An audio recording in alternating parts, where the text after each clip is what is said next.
Hello everyone, आज हम पढ़ेंगे factors affecting incoming solar radiation. देखिए, पिछले चैप्टर में हमने पढ़ा था कि इनकमिंग सोलर रेडिएशन क्या होता है एंड उनका डिस्ट्रीब्यूशन, सोलर कांस्टेंट एंड हमने फैक्टर्स को भी देखा था शॉर्ट में। आज हम डिटेल में पढ़ेंगे कि कौन से फैक्टर्स होते हैं जो सोलर रेडिएशन को अफेक्ट करते हैं। तो चलिए स्टार्ट करते हैं। Now, factors affecting the distribution of insolation, ये हमने पिछले चैप्टर में देख लिया था कि angle of the sun, length of the day, distance between sun and the earth, sunspot and effect of the atmosphere। ये 5 फैक्टर होते हैं, मेजर फैक्टर होते हैं। ये देखिए, फैक्टर्स तो बहुत सारे हो सकते हैं बट ये 5 मेजर फैक्टर्स हैं जो इंसुलेशन को अफेक्ट करते हैं। ओके, इंसुलेशन हम देख चुके थे कि जो सन से रेडिएशन आती है अर्थ तक, उसको हम इंसुलेशन कहते हैं। ओके, सबसे पहला पॉइंट है हमारा एंगल ऑफ द सन, कि सन से अर्थ पर किस तरीके का एंगल बन रहा है, उससे इंटेंसिटी डिफाइन होती है। देखिए, द सन एंगल, सन का जो एंगल है वो डिटरमिन करता है intensity of the solar radiation, कि कितनी इंटेंसिटी से सन की रेडिएशन आएंगी। अब अगर हम देखें तो हायर सन एंगल, जब सन का एंगल हाई होगा, यानी ये आप देख रहे हैं यहाँ पर सीधी एकदम हाई एंगल है सन और अर्थ के बीच में, ये अर्थ पर परपेंडिकुलर पड़ रही है, यहाँ पे 90 डिग्री का एंगल बना रही है। ठीक है, तो जब हायर सन एंगल होगा तो एनर्जी क्या है, स्मॉल एरिया में स्प्रेड होगी, यानी एकदम थोड़ा एरिया कवर करेंगी। ठीक है, और इस वजह से इंटेंसिटी ज्यादा होगी। अगर हम लोअर सन के एंगल को देखें तो लोअर सन एंगल में एनर्जी क्या करेगी, एनर्जी स्प्रेड हो जाती है लार्ज एरिया। ठीक है, इस वजह से यहाँ पर इंटेंसिटी कम होगी लोअर सन एंगल में। जैसे आप यहाँ देखिएगा, यहाँ क्या है, सन का एंगल लोअर है। ठीक है, क्योंकि यहाँ पे रेज स्लैंट पड़ रही है। ठीक है, देखिए ये हमारा सन है। ओके, मैं डायग्राम से आपको समझा देती हूँ। सन की जो अगर हम अर्थ, ये हमारी अर्थ है, सन की जो रेडिएशंस है जो एकदम हाई एंगल परपेंडिकुलर 90 डिग्री का एंगल पे पड़ रही हैं, तो ये क्या है, एकदम सीधे आती हैं और ये थोड़ा एरिया कवर करती है। ओके, अब थोड़े एरिया में ज्यादा सेम इंटेंसिटी की रेडिएशंस आती हैं, तो यहाँ पर इंटेंसिटी ज्यादा होती है as compare to poles. Poles पे रेडिएशंस कैसे जाती हैं, पोल्स पे सेम रेडिएशन स्लांट होकर जाती है। अब ये स्लांट होकर जब रेडिएशन जाती हैं तो एक तो इन्हें ज्यादा एरिया कवर ट्रेवल करना पड़ता है। यहाँ पर क्या है, सिर्फ इन्हें 9, ये एकदम सीधी जा रही है, यहाँ पर ज्यादा एरिया ट्रेवल नहीं करना पड़ रहा है। ठीक है, अगर ये लो एंगल पर होंगी तो इन्हें ज्यादा एरिया भी ट्रेवल करना पड़ेगा और ये ज्यादा एरिया में फैल भी जाती है। ठीक है, यहाँ पर सिर्फ इतना सा एरिया में ये स्प्रेड थी, यहाँ ये ज्यादा एरिया में स्प्रेड हो गई, जिसकी वजह से इनकी इंटेंसिटी यहाँ पर कम हो जाती है। देखिए, कोई भी अगर चीज है, अगर वो थोड़े एरिया में है एंड सेम चीज अगर ज्यादा एरिया में है तो यहाँ पर वो फैल जाती है। ठीक है, अगर ये यहाँ पर फॉर एग्जाम्पल, अगर आपके एक रूम में आप हीटर लगा दें और आपका रूम उससे गर्म हो जाए, अब वो सेम हीटर को आप किसी बड़े हॉल में लगा दें तो वो उतना ज्यादा उसको गर्म नहीं करेगा as compare to the small room. ठीक है, इसी तरीके से यहाँ पर हो रहा है, यहाँ पर सब कम एनर्जी आती है पोल्स पे, क्योंकि यहाँ ज्यादा एरिया कवर करते हैं एंड यहाँ पे स्मॉल एरिया कवर होता है, इस वजह से यहाँ पर इंटेंसिटी ज्यादा होती है। इसी वजह से देखिए, इक्वेटर, हमें ये भी पता है कि इक्वेटर पे क्या होता है, एनर्जी ज्यादा आती है as compare to poles. Okay, तो इस वजह से एंगल ऑफ द सन भी मैटर करता है कि सन की रेज अफेक्ट होंगी। सेकेंड हमारा पॉइंट है latitude and length of the day. देखिए, हमारी जो अर्थ है वो अपने एक्सिस पे थोड़ी सी टिल्ट है, हम सबको पता है। अगर आपने ये चैप्टर नहीं पढ़ा है तो आपको मैं इन शॉर्ट बता दूं कि हमारी अर्थ अगर सन के कंपैरिजन में देखा जाए, फॉर एग्जाम्पल ये हमारा सन है एंड ये है हमारी अर्थ। तो अगर हमारी अर्थ एकदम सीधी होती तो 12, हमारी अर्थ पर 12 घंटे की दिन एंड डे एंड 12 घंटे की रात होती। ठीक है, नाइट। लेकिन हमारी अर्थ इस तरीके से एकदम स्ट्रेट नहीं है, वो क्या है, थोड़ी सी टिल्ट है। जैसे हमारी अर्थ का जो वो ऐसे नहीं है, वो थोड़ा सा इस तरीके से झुकी हुई है। और ये कितने एंगल पे झुकी हुई है, अगर हम एक एंगल को माने तो ये 23.5 डिग्री टिल्टेड है। ठीक है, इस वजह से सन की जो इंसुलेशन है वो लैटिट्यूडनली वेरी करती है और length of the day very करता है। अब इस चार्ट को आप याद रखिएगा क्योंकि एग्जाम्स में यहाँ से क्वेश्चंस आ जाते हैं mostly. Tropic of Cancer and ये मैंने इंपॉर्टेंटली लिख दिया है कि इक्वेटर पे कितनी कैसे इंसुलेशन आती है, 12 घंटे थ्रू आउट द ईयर। देखिए 12 घंटे दिन होते हैं, 12 घंटे की रात होती है इक्वेटर पे पूरे साल, ठीक है। और अगर आप ट्रॉपिक ऑफ कैंसर एंड ये भी ट्रॉपिक ऑफ कैप्रिकॉर्न पे कैसे रहता है टाइम, जो इंसुलेशन का है वो 13.5 घंटे का दिन, और इस तरीके से इंसुलेशन 13.5 घंटे आती है Tropic of Cancer and Capricorn पे। 40 डिग्री लैटिट्यूड भी इंपॉर्टेंट है, एग्जाम में पूछा जा चुका है, तो यहाँ पर 15 घंटे की इंसुलेशन होती है।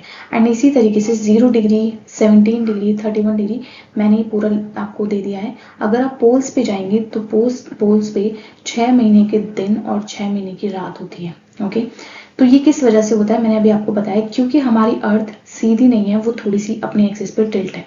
ओके, इस वजह से जो इंसुलेशन है वो लैटिट्यूडनली वेरी करती है। तो ये भी एक इंपॉर्टेंट फैक्टर है हमारी इंसुलेशन को अफेक्ट करने का। देखिए इस डायग्राम की हेल्प से अगर आप समझें, जब हमारी अर्थ सन के अराउंड रिवोल्यूशन करती है तो वो अगर एकदम स्ट्रेट सीधी हमारी अर्थ होती, ठीक है, अगर अब एकदम स्ट्रेट होती तो 12 घंटे के दिन और 12 घंटे की रात ही होती। लेकिन क्योंकि हमारी अर्थ में रोटेशन के साथ साथ रिवोल्यूशन भी होता है, तो रिवोल्यूशन पीरियड में भी टाइम पीरियड और इंसुलेशन इफेक्ट होती है बिकॉज ऑफ द टिल्टेशन। ये जो टिल्टेशन आप देख रहे हैं इसमें क्या होता है, विंटर सॉलिस्टिक में नदर्न हेमिस्फीयर में रात लंबी हो जाती है एंड सदर्न हेमिस्फीयर में दिन ज्यादा हो जाते हैं, ठीक है, दिन पे इंसुलेशन ज्यादा हो जाता है अगर आप देखेंगे विंटर सॉलिस्टिक में। इसी तरीके से जब समर सॉलिस्टिक आता है रिवोल्यूशन पीरियड में तो नदर्न हेमिस्फीयर में दिन बड़े हो जाते हैं एंड रात छोटी हो जाती है, ठीक है। ये और क्लियर डायग्राम है लेंथ ऑफ द डे का, जब रिवोल्यूशन के टाइम पे विंटर सॉलिस्टिक एंड समर सॉलिस्टिक पीरियड होता है। देखिए विंटर सॉलिस्टिक में क्या होता है, 21 दिसंबर को विंटर सॉलिस्टिक होता है। इसमें क्या होता है कि रात जो है हमारी नॉर्दर्न हेमिस्फीयर, हमारी इंडिया कहाँ पर लाई करता है, इंडिया नदर्न हेमिस्फीयर में लाई करता है। तो नदर्न हेमिस्फीयर में क्या होता है, ज्यादा लंबी रातें हो जाती हैं ठंड में हमने भी देखा होगा कि रातें लंबी हो जाती है, दिन छोटे हो जाते हैं। तो वही होता है विंटर सॉलिस्टिक पीरियड में कि नदर्न हेमिस्फीयर में रातें लंबी हो जाती हैं एंड अगर आप देखेंगे तो इंसुलेशन ज्यादा कहाँ रिसीव हो रही है, सदर्न हेमिस्फीयर में। ओके, एंड इसी तरीके से समर सॉलिस्टिक 21 जून को होता है एंड यहाँ पे नदर्न हेमिस्फीयर में गर्मी और इंसुलेशन ज्यादा रिसीव होती है एज कंपेयर टू पोल्स। अब ये मैं आपको बता चुकी हूँ क्योंकि हमारी अर्थ टिल्टेड है, ऐसा इसलिए देखने को मिलता है। थर्ड फैक्टर है distance between sun and the earth. देखिए जब सन के अराउंड अर्थ रिवोल्यूशन करती है तो हमारा जो ये रिवोल्यूशन का ये एकदम सर्कुलर पाथ नहीं फॉलो करती अर्थ, ये एलिप्टिकल पाथ को फॉलो करती है, ठीक है, जिसमें क्या होता है कि कभी तो हमारी अर्थ पास आती है एंड कभी दूर जाती है। इसी को हम डिस्टेंस वेरिएशन कहते हैं, जिससे इंसुलेशन पे भी फर्क पड़ता है। जब हमारी अर्थ पास आती है तो उसको हम कहते हैं पेरिहीलियन, ठीक है। ऐसा 3 जनवरी को देखने को मिलता है, ये पास होती है, डिस्टेंस पे लिखी हुई है 147.1 मिलियन किलोमीटर, ठीक है, एंड इसको कहते हैं पेरिहीलियन।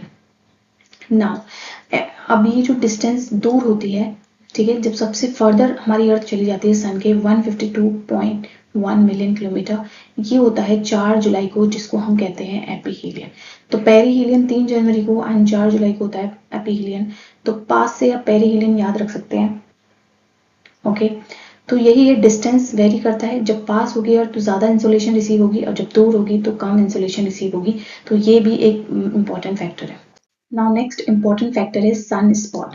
देखिए सन स्पॉट का भी रेडिएशन पे इंसुलेशन पे फर्क पड़ता है, बट ये मैंने आपको सन स्पॉट के बारे में पूरा ओवरऑल कॉन्सेप्ट भी दे दिया है।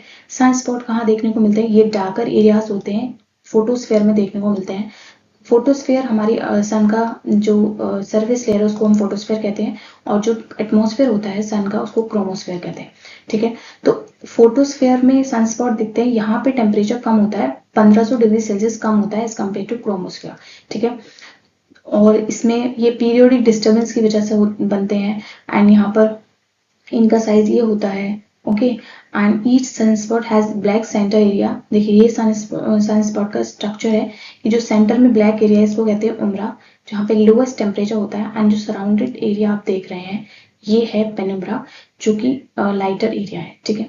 तो ये इसका स्ट्रक्चर है एंड माना जाता है कि इसको आइडेंटिफाई गैलीलियो के द्वारा किया गया था। एंड ये सन स्पॉट की जो साइकिल होती है वो 11 ईयर्स की होती है। Now sunspot are cooler darker areas on the sun's surface with a dark centromera and lighter, वही सब ये एक डेफिनेशन के फॉर्म में मैंने लिख दिया है। लेकिन सन स्पॉट की वजह से क्या होता है, देखिए सन स्पॉट जो एरियाज है वहां पे सन में के वेरिएशंस की वजह से आपको देखने को मिलता है। लेकिन इससे क्या होता है, इससे जो इंसुलेशन है वो अर्थ पर बढ़ जाती है। ओके, ये लाइटर एरिया जरूर है लेकिन सनस्पॉट की वजह से अर्थ पे इंसुलेशन क्या होती है, ज्यादा रिसीव होती है। Fifth and last important factor है इफेक्ट ऑफ द एटमॉस्फेयर। देखिए एटमॉस्फेयर का इफेक्ट क्या होता है, जब इंसुलेशन सन से आती है, रेडिएशन सोलर रेडिएशन सन से आती है तो वो एटमॉस्फेयर से पास होकर तभी तो अर्थ पर आएंगी, ठीक है। तो जब वो एटमॉस्फेयर से पास होती है तो यहाँ पर क्या प्रेजेंट है, dust particles, clouds, smokes, water vapours. तो ये क्या करते हैं, इनका कुछ ना कुछ रिएक्शन होगा जब ये टकराएगी इंसुलेशन से। तो ये क्या करते हैं, कुछ रेडिएशन एब्जॉर्ब हो जाती है, कुछ रिफ्लेक्ट यानी जिस एंगल से रेडिएशन आई उससे वापस चली गई, दैट इज रिफ्लेक्शन, ठीक है। एंड कुछ रेडिएशन स्कैटर हो जाती है, स्कैटर यानी डिफरेंट डायरेक्शन में फैल जाती है रेडिएशन। तो इस तरीके से हमारा एटमॉस्फेयर सोलर रेडिएशन के साथ इफेक्ट करता है। And a clear atmosphere allow more solar radiation to pass through. जब हमारा एटमॉस्फेयर क्लियर होगा तो ज्यादा रेडिएशन आएंगे। जैसे आप फॉर एग्जांपल अगर हमारा एटमॉस्फेयर इस तरीके से क्लियर है यानी क्लाउड्स वगैरह डस्ट पार्टिकल ज्यादा नहीं है तो इंसुलेशन ज्यादा आएंगी एंड क्लियर स्काई से ज्यादा पास ऑन हो जाएंगी as compare to cloudy region, ठीक है। एंड ज्यादा क्लाउड होगी तो बिल्कुल ही ओपेक हो जाएगा। एंड जैसे आप जब बारिश हो रही होती है तो सन होता है लेकिन हमें नजर नहीं आता क्योंकि वहां पे क्लाउड ज्यादा बन जाते हैं एंड वो ओपेक हो जाते हैं, ठीक है। सन हमें दिखाई नहीं देता बादलों की वजह से, ठीक है, वो ढक देता है। तो अगर एटमॉस्फेयर में आपके बादल ज्यादा हैं, क्लाउड ज्यादा हैं तो रेडिएशन क्या करेंगी, आपको रेडिएशन अर्थ पे कम रिसीव होंगी। For example desert region receive more insulation than cloudy region. ये मैं बता चुकी हूँ, डेजर्ट यानी आपके डेजर्ट में क्लाउड्स नहीं होते हैं तो वहां ज्यादा इंसुलेशन आएंगी, क्लाउड्स जहां पर होते हैं वहां पे कम इंसुलेशन आएगी। जैसे कि अगर हम देखें इक्वेटर पे क्लाउड ज्यादा होते हैं तो इक्वेटर पे वैसे तो एकदम परपेंडिकुलर रेडिएशंस आती हैं 90 डिग्री के एंगल के साथ, बट इक्वेटर पे क्या होता है, ज्यादा क्लाउड्स है इसलिए यहाँ पर इंसुलेशन कम रिसीव होती है as compare to higher latitude because of the वहां पर डेजर्ट एरिया ज्यादा है। देखिए ये है, मैं भी आपको यही बता रही थी कि इक्वेटर पे क्या है, इक्वेटर पे हमारी एनर्जी, सन की जो एनर्जी है वो एकदम परपेंडिकुलर आती है, बट इक्वेटर पे इंसुलेशन ज़्यादा नहीं होती क्योंकि यहाँ पर क्लाउड्स बहुत ज़्यादा बनते हैं, बारिश होती रहती है तो इस वजह से यहाँ पर इंसुलेशन कम होती है। इंसुलेशन कहाँ ज़्यादा होगी, जहाँ डेजर्ट होते हैं। एंड आप देखेंगे थोड़ा हायर लैटिट्यूड, इक्वेटर से थोड़ा हायर लैटिट्यूड में आपके डेजर्ट एरिया है एंड यहाँ पर क्लाउड कम होते हैं एंड इंसुलेशन ज़्यादा रिसीव होती है।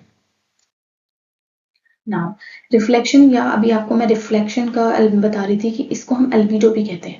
फॉर एग्जाम्पल जब सन से रेडिएशन आती है यानी अगर 100 यूनिट रेडिएशन सन से आ रही है तो उसका कुछ अमाउंट रिफ्लेक्ट बैक हो जाता है जिसको हम अर्थ का एल्बिडो कहते हैं। 30% हमारा अर्थ का एल्बिडो होता है। देखिए जब हम हीट बजट का कॉन्सेप्ट पढ़ेंगे तब हम पढ़ेंगे कि इंसुलेशन का बजट और incoming solar radiation and terrestrial radiation का किस तरीके से बैलेंस होता है, उसको हम हीट बजट कहते हैं एंड उसी में हम इसको और अच्छे से देखेंगे। अभी आप ये याद रखिए कि किस तरीके से हमारी अर्थ कितना एल्बिडो करती है, कितना रिफ्लेक्ट बैक कर देती है।